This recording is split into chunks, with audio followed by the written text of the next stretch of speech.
Good morning, and welcome to the FormFast User Webinar Series. Thank you for the time to join us this morning.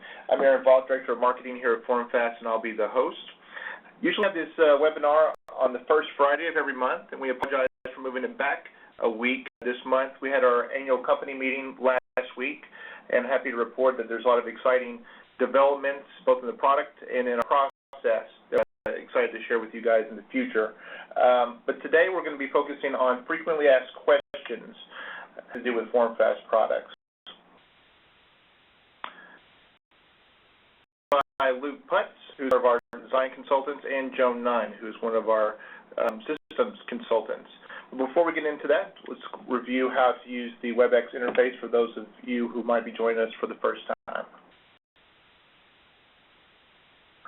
The audio for this video will be broadcast through your computer speakers.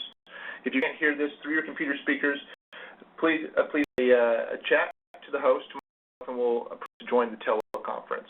Once you're on the teleconference, make sure the speakers are muted, otherwise you might hear an echo. Any time during the presentations, in the chat window or the Q&A section on the right side of your screen. Save the Q&A to the portion to the end of the presentations, and then give those to the speakers at that time. And suggestions for future webinars, those to me at avaught@formfast.com, which is on screen right now.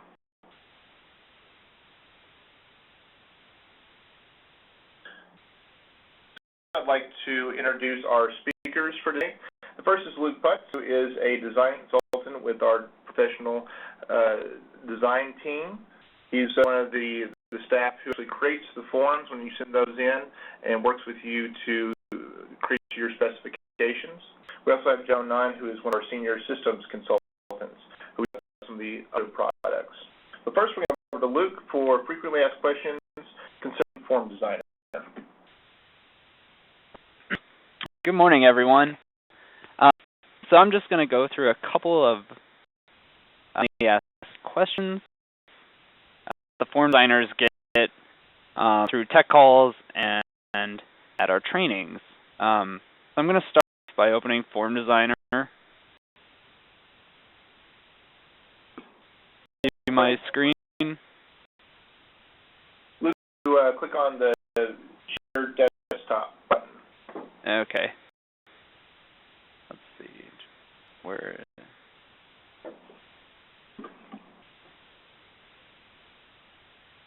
And the Quick Start tab. In the yeah.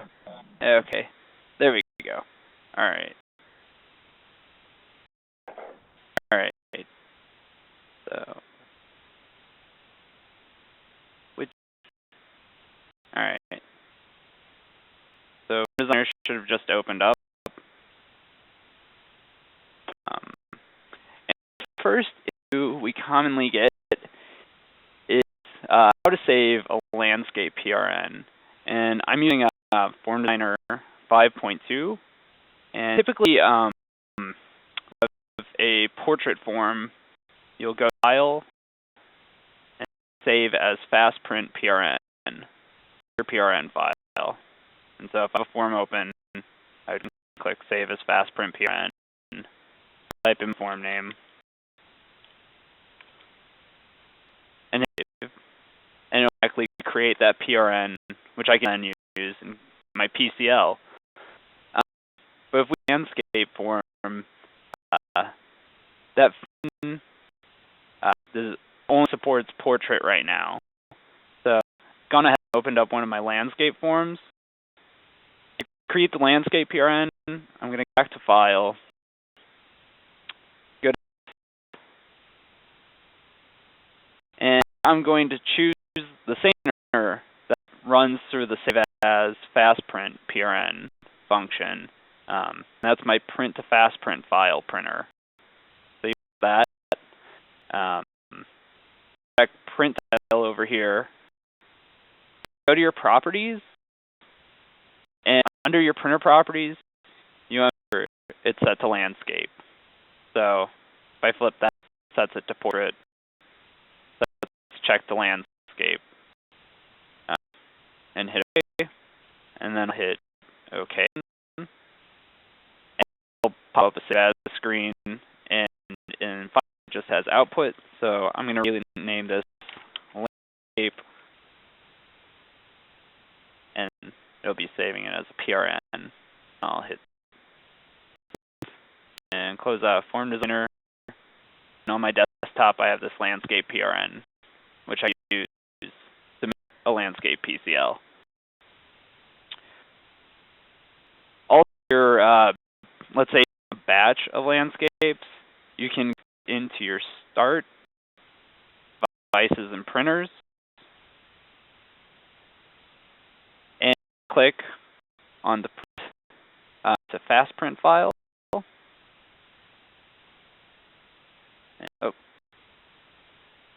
And go to Print Preferences and that landscape. So it'll default to landscape if you're converting multiple landscape forms, and then you'll know it's set as landscape. Once you're done with those landscape forms, you can change it back to portrait. All right. So the next issue had occur a bit is the manual install of the print to form design printer, and how to do that.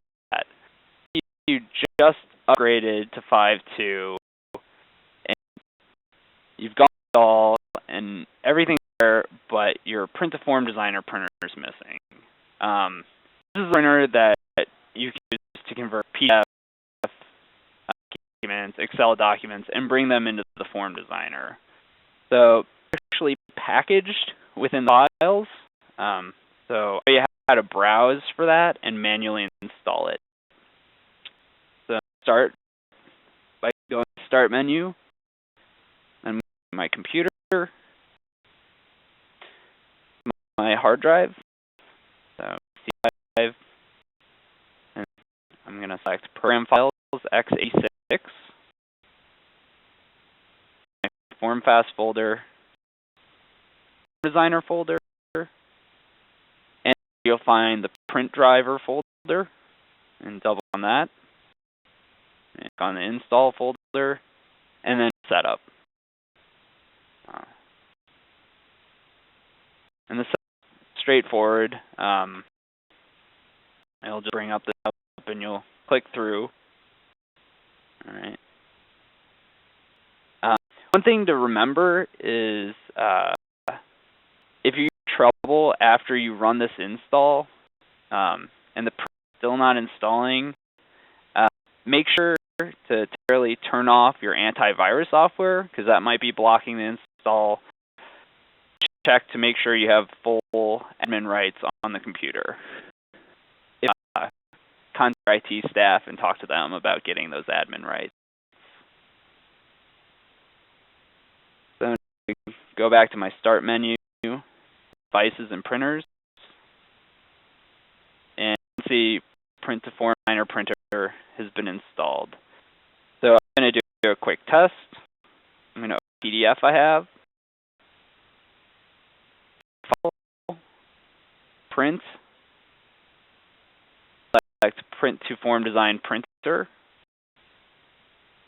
and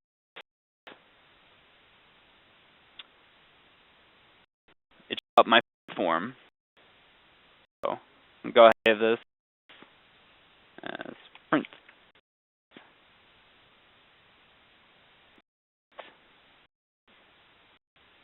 This thing you get asked a lot is have trouble with tables when they start using them.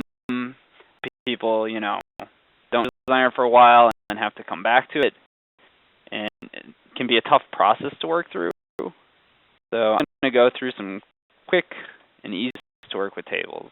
So here on my drawing tools, table, and I'm just going to hold the left mouse button, drag across, and create a table. As the table will expand, giving you more cells and rows. Release my mouse button. The table's made up of 3 layers: the outer angle, the fifth cell. When you fast print, you also get rid of your fill. So the easiest way to do this is to stop over on the left and drag your table, and here you reach all sides except for one. So all these little handles. If I drag down the whole table like this, you get I have the whole table selected. So just take across, and that fill selected, I'll hit my delete key, and that's my table. And I don't have that fill, which will get and cause problems later on and up memory. Much easier to work with, and then I can make adjustments, my lines around. To keep in mind with tables is always table first, and your text. So I have my table. I'll go to text tool, and table, box, and that's this O table. This allows me to grab the text easier. So text, I could just click on it and pull. If my text is created within the table, I have having clicks and move that text freely. So the handle text with your table is just outside of the table, and Form Designer works with layers. I've put them to move objects around as needed.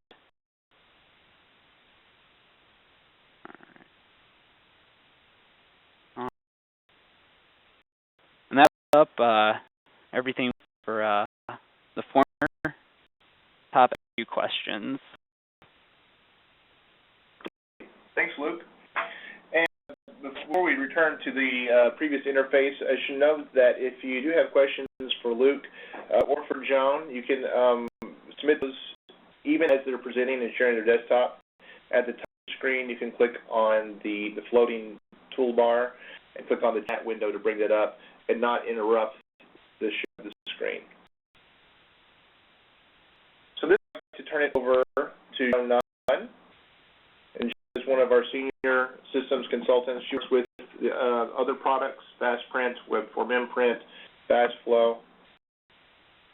Over to you at this point. A little bit today about some frequently questions for Job Designer and Print Manager and WebForm Imprint. My desktop out, Aaron? I don't see. You might go to the Quick Start tab and click the Share My Desktop button. There we go.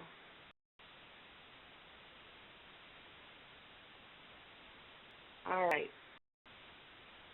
Perfect. Okay. I have 3 slides that we can take a look at. The first one is designer, and these are the 3 most frequently asked questions that I have gotten that I thought might interest everyone.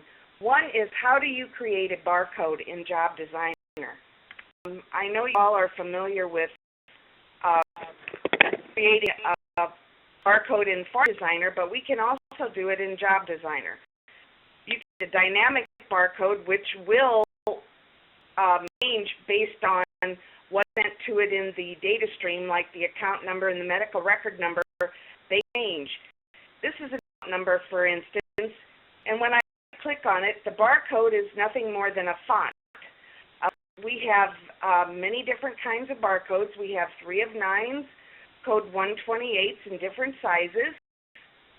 Also, PDF 417, and that is the one that looks like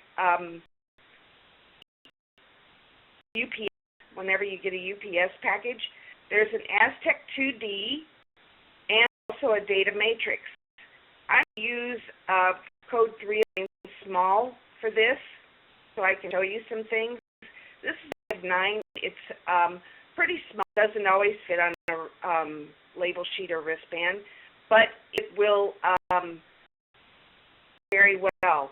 If you need to put a label underneath it, you drop the field again.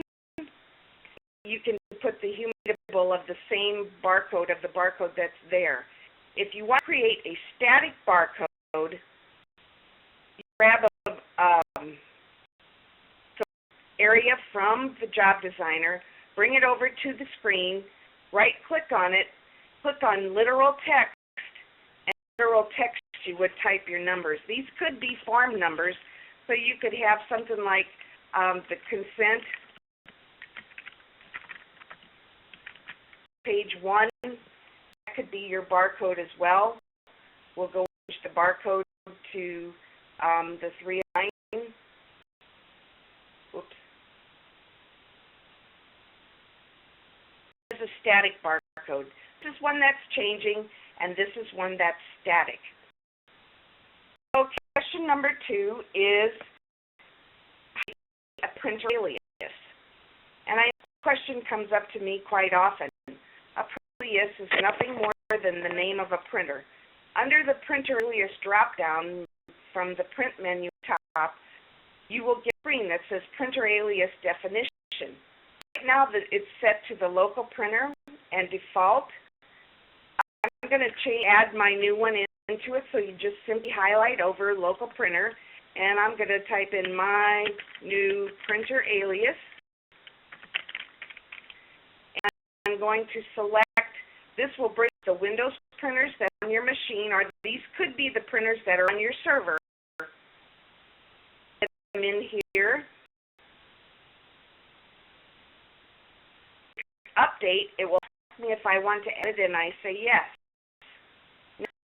Way we can use printers if they're located on a print server somewhere is we can type in / server name. Oops. Print, and this will take us out using the UNC path to the printer that's located on another server.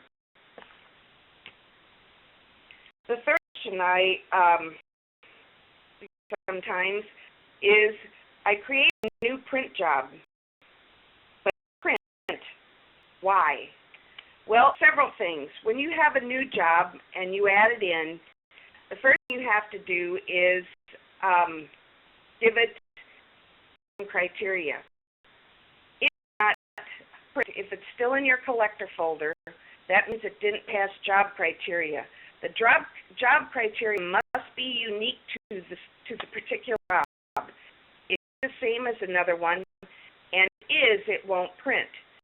The other reason that something may not print is because there's no criteria in the job at all.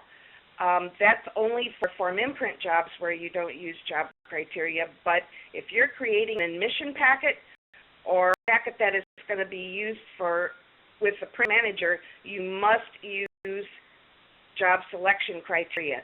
This can be the file name, be something from the row and column, can be a patient type, it can be anything that is unique to the job you want to print. Okay. I'm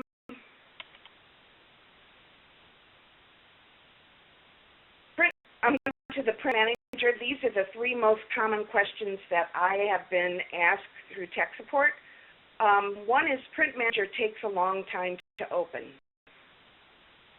Print is all working. If it takes a long time to open, there's probably a good reason, and this is that your files are backing up into your printed folders and all the printers are saving their files. The drop menu mode, we have 2 options here. One, to discard files after processing, and to purge processed files daily. If you select one of those 2, your manager should open fairly fast every day. If it does not, and these 2 are blank, it's going to save all the files Every file that is printed is going to save in each one of the printed folders. Also, it saves in your PCL folder that you have, which can literally end up being thousands of files in these printers. If the print manager comes up and it says it's not responding or it just doesn't open, what that means is that the print manager is reading every one of those files, and it's not going to open until it finishes reading all of those files. That's why sometimes it takes a long time to open. So practice is to always use purge process files daily or discard data files after processing. The second question I have is, view what was printed. Yes, you can. This is the view of what was printed. There's two places actually you can do this. One is here in the print manager itself. I have a preview, and the preview you can select to preview in and out, a normal view, or fit to screen. This button turns the preview on. So say someone calls and says, you know, particularly like with a face sheet, that something is being cut off, like the name is being cut off, or your medical record number or account number is being cut off because you don't have enough spaces mapped. You can actually go in and find one in the printed folders. When you look in the printers, you would probably look in one that is used the most often.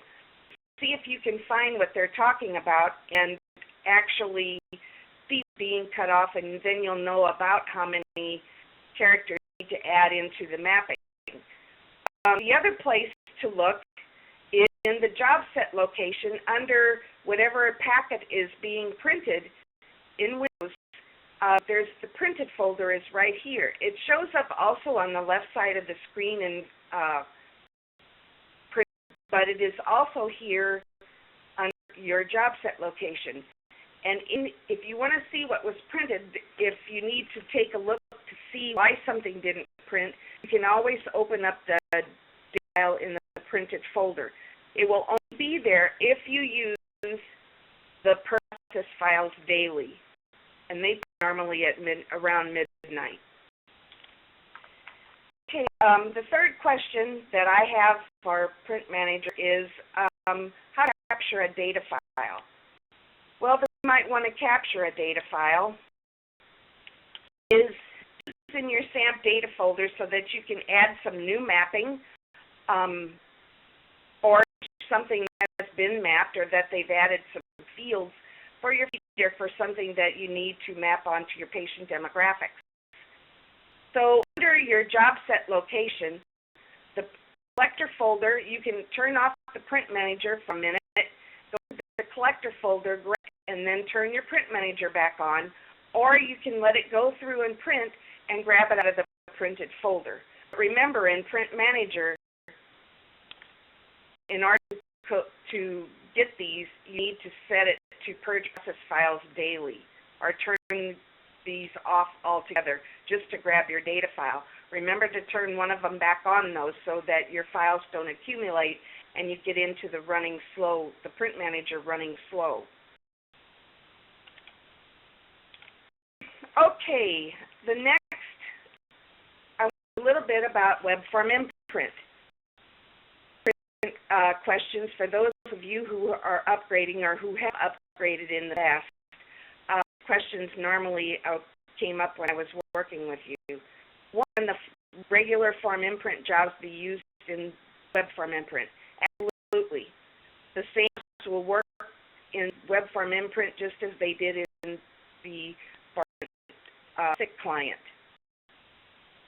Select a printer in web form imprint. Yes, in this version, the web form imprint, you select a printer from a drop-down list.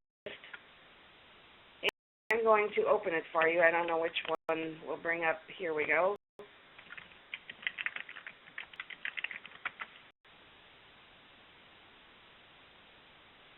It will take a minute to open it. Over is the jobs that I have set up for my FIC client form imprint, and it is reading from the same file and bringing in what I currently had in my FIC client. version of web form imprint, I can also select from a list. If I do this little drop down, I can have a whole list of printers listed here. Select that print and select the patient and click print. So yes, it's possible. It is also possible to still print to just the local printer if that's the way you want to do it. Can filters in web form imprint? Well, yes, you can. In user settings, if you are an administrator, there are several places now where you can set filters. One is on the location. So you have a location, multiple facilities. You have the facility location listed here. You can put the filter on whatever you want to use. Normally, we would use something like the servicing facility, whatever the facility code would be for that particular site. The filter, you can separate the jobs, and you can also put a filter on the job so that that site will see only their forms. The place you can do it is on the groups. You can get groups of users. Like ICU, you can still be in here and do the filter and unfiltered just like you did in thick client form imprint. And here you can also pick an alias category where you give them the print that they want to be using, and those will be the only ones they see. You can filter on a user. You can have filters as well, and they can also be members of groups, and they can be members of more than one group. So you can use filters in web form imprint. The next question I would get is, can I preview my form in web form imprint? Yes. I'm going to return to main. And I'm going to click the general consent, double click just like I did in the thick client, and bring up a preview of the form. Now we have the option this version of web form imprint, or in web form imprint, to all view the data. So we can see these previews with the patient demographics also in here if we so desire. So I had for today. If anyone has any questions, please let Ann know. Thank you very much. We're going to open it up to questions at this time. A couple questions coming as John was speaking. One of them for Luke from Mary wanted to know about how to do something specific with tables, which we answered via chat. Mary, if you need a follow-up on that, feel free to write in the chat, and then we'll go into more details. Luke, another question for you that came in while we're waiting for a follow-up from Mary is the fill. What is it for? This is our FastFlow software. So what that does is you can create fillable forms in Form Designer and save them out as a PDF file, and you can put them on the computer and fill them in on your computer instead of having the form printed out and then filling in the information. And it's important to note that the same form designer that's used to create print forms at web form imprint is the same one used for FastFlow. So if you haven't got a chance to take a look at FastFlow, we can definitely set you up with a demo. But we're excited about it because you could use the same knowledge base you have with Form Designer to take that step into workflow. Joe wanted to know if this recording will be available to participants. It will. We are recording this. So if you wanted to review the content, then we can make that available. If you would like the recording, feel free to send me an email at avok@formfast.com. Once again, V as in Victor, AUHT @formfast.com. We have a few more questions coming in here. This is from Martin. He wants to know, I have multiple facilities, multiple sets. Can I use web form imprint? Yeah. You can use web form imprint. Very good. Next is from Carol. Know what the current version of web form imprint is, and how can she get the current version? I'll consider a download site if she is currently using web form print. The version I have is like it's 5.0 site for that, but they need to be using the current web form imprint. And I use the interface as the sales today, to where you should be able to reach out to us and indicate that you'd like to upgrade, and we'll put you on the list to receive that download. Looks like Mary had a question answered via chat. Andrew, question: we're going to move our FormFast database from a database server, excuse me, to a SQL. What changes will need to be made to the HL7 connector? Can you speak to that? They will have to just put in the new ADO connection string into the HL7 tracker. It's on the under Options Configuration on the right-hand side. There's a button. That's where you would connect it to. Just server name, I would think. Okay. About the versions that are out there. John, can you give us a rundown of the latest versions of the products you spoke about? We have version 5.0 of Form Imprint and also of Fit Client Form Imprint. That's the current version. Luke, on the form design side, what's the latest version of that? The latest version is 5.2. Okay. So if they can contact one of the designers or go through tech support, and we'll send a link so they can upgrade if they start running 5.0 or 5.1. If you're a couple of versions behind, definitely check out the newest versions. A lot of new features coming out with each release. We want to make sure you're up to speed with those. And I'm going to see if there's any other additional questions.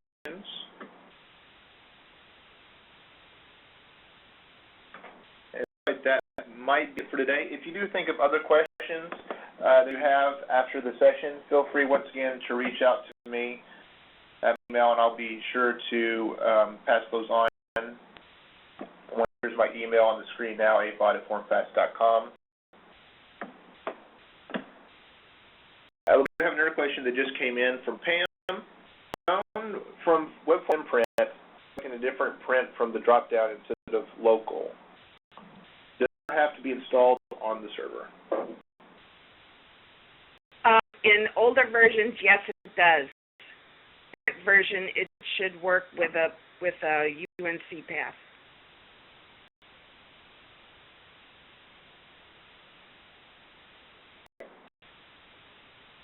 And that's all the questions we're going to have for today. Thank you, Luke Putz and Joan, for taking the time to join us today.